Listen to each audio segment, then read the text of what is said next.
তুমি কি কিছু বলবে সাত্যকী? সরি। আমি জানতাম আমার সাত্যকীকে কেউ বিভ্রান্ত করতে পারবে না।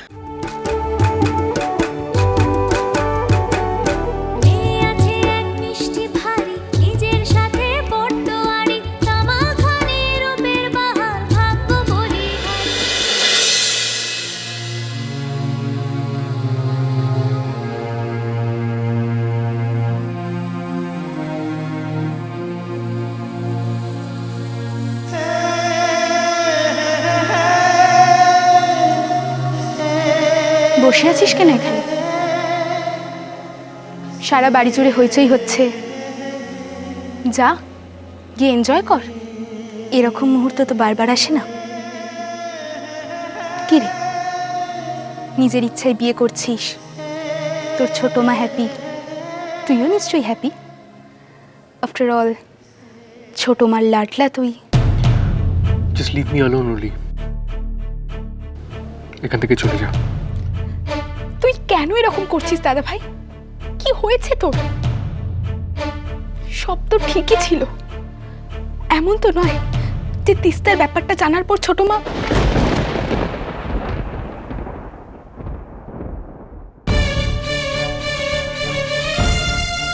দাদা ভাই তুই একটু চলে যা এখান থেকে, আমায় ডিস্টার্ব করবি না।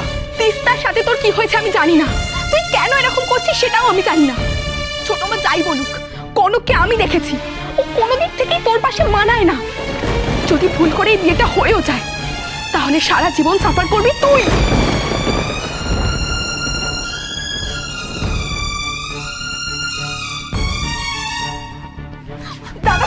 দাদা ভাই ছাড়, দাদা ভাই বিয়েটা সুইসাইড করার মতো হবে, তুই বুঝতে পারছিস না? ধরে নি আমি সেটাই করছি। দাদা ভাই তুই আমার কথাটা একটু। এরকম করছে কেন দাদা ভাই? কি হয়েছে ওর? আমি বা কি করবো এখন? কি করে আটকাবো বিয়েটা? দাদা ভাইয়ের এই সিদ্ধান্তটা তো ওর সাথে আমাকেও শেষ করে দেবে।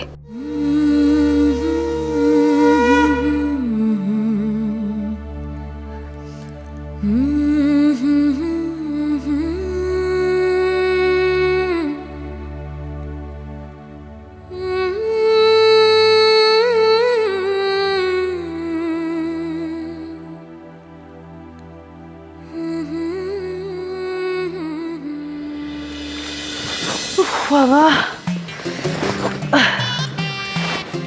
এসব তাড়াহুড়ো করেও তোর বিয়ের বাজারটা শেষে নেমেছে। শান্তি। এসব হলুদ কোটামোটা না করলেই পারতে মা, তার থেকে বরং আমরা আরো মন দিয়ে শপিংটা করতে পারতাম। বাবা, এসব বিয়ের নিয়ম আচার তো তুই একবারই করবি। শপিং মপিং এর জন্য তো সারাটা জীবন পড়ে আছে। তাছাড়া আমার আর তোর বাবার জিনিসপত্র তো কেনার জরুরি ছিল। মেয়ের বিয়ে বলে কথা, আমরাও তো সাজবো গুজবো নাকি? আর সাজগোজ মা, ওই কনকটা আমার পাশে বসে বিয়ে করবে তুমি ভাবতে পারছো? সেটা ভাবলেই তো আমার রগে একেবারে গা পিত্তি চলে যাচ্ছে। ওর কথা তুই ছাড় না, কখন কবে কি পড়বো চল না ওসব ঠিক করে নিয়ে আয় আয় আয়।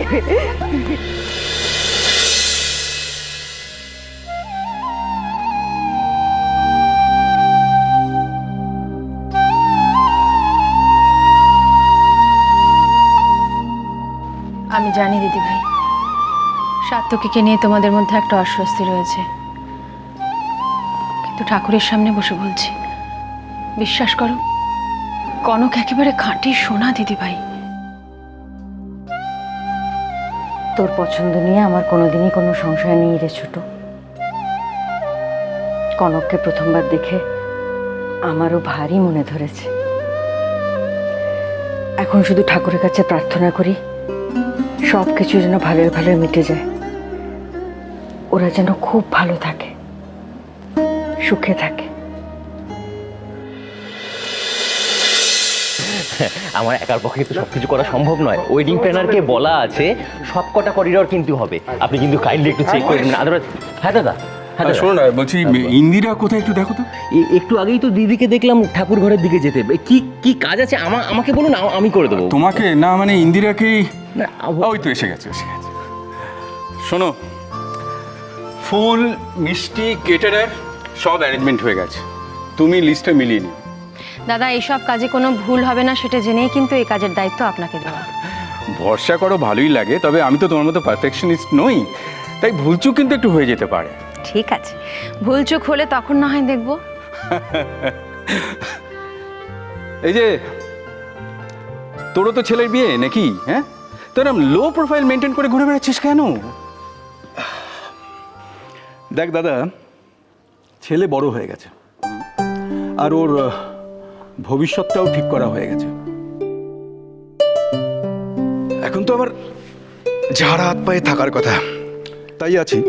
তা ঠিক, আমার অভ্রটা যদি সার্থকের মতো একটু স্বাবলম্বী হতো। ছেলে হিসেবে সার্থকী একটা জুয়েল, বুঝলি? ও বিজনেসে জয়েন করার পর ব্যবসা যে কীভাবে বেড়েছে কী বলবো, ও একদম অন্যরকম, ওর মতো করে আমরা ভাবতেই পারি না। এটা বোঝা খুব দরকার রে দাদা। ওদের মতো করে যখন আমরা ভাবতেও পারবো না, তখন ওদের ওপর আমাদের ভাবনাটা চাপিয়ে দেওয়া উচিত নয়।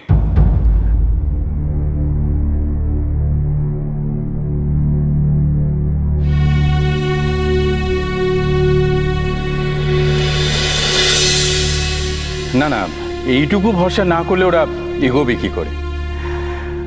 তবে জানো ইন্দিরা, সার্থকীকে যত দেখি না তত তোমার কথা মনে হয়। ও একদম তোমার মতো হয়েছে। সত্যি যদি আমায় ভালোবাসো তাহলে এত ভাববার কি আছে তিস্তা? চলো না, আমরা ইমিডিয়েটলি রেজিস্ট্রিটা করে নিই। তারপর তোমার ছোট মা যদি আমাকে মেনে না নেন, এই সব কিছু অস্বীকার করেন, তখন আমরা আমাদের মতো করে একটা নতুন লাইফ স্টার্ট করব। বাড়ি থেকে বেরিয়ে এসে? হ্যাঁ, দরকার হলে তাই। সাত্তকী, এটা বলা যতটা সহজ, করা কিন্তু ততটাই কঠিন। এই চৌধুরী ম্যানশন, এই চৌধুরী গ্রুপ অফ কোম্পানিজ, এর বাইরে তুমি কে? কি পজিশন তোমার? আদৌ কোনো এক্সিস্টেন্স আছে নাকি তোমার? তিস্তা, তিস্তা, তোমার যদি মনে হয় সেটা নেই, তাহলে জেনে রাখো নিজের এক্সিস্টেন্স তৈরি করার মতো ক্ষমতা আমার আছে। কি আছে, কি হবে আমার জানার দরকার নেই সাত্তকী।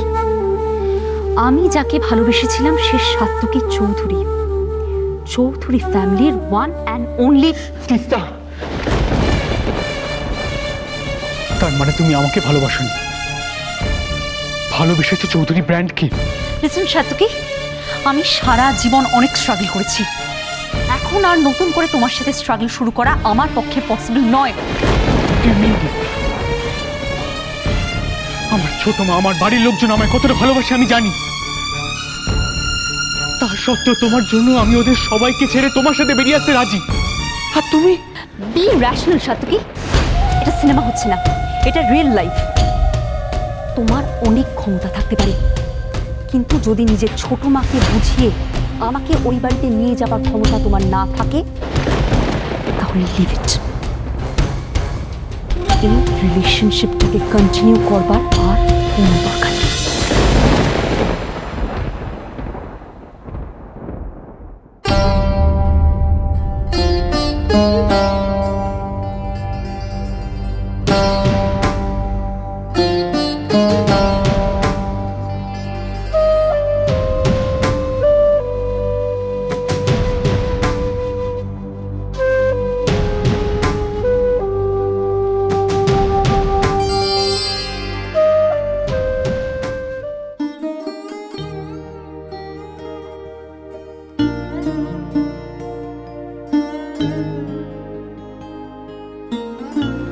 আমার তোমায় কিছু বলার আছে ছোট মা। তোমার মুখ দেখলে আমি সব বুঝতে পারি সাত্তকী, কিচ্ছু বলতে হবে না। কি জানো সাত্তকী, কষ্ট যন্ত্রণা সব সময়ের সঙ্গে সঙ্গে সয়ে যায়, কিন্তু একটা ভুল সিদ্ধান্ত একটা মানুষকে সারাটা জীবন দগ্ধে দগ্ধে শেষ করে দেয়। তুমি আমাকে কতটা ভালোবাসো আমি আমি জানি সাত্তকী।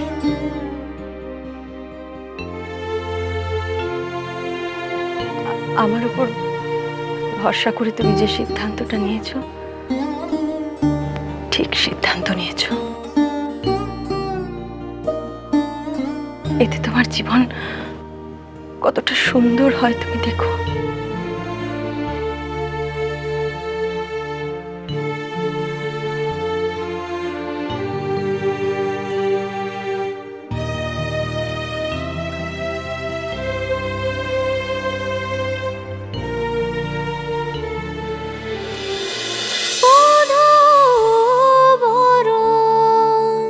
চলো চলো চলো চলো চলো পাল্টাই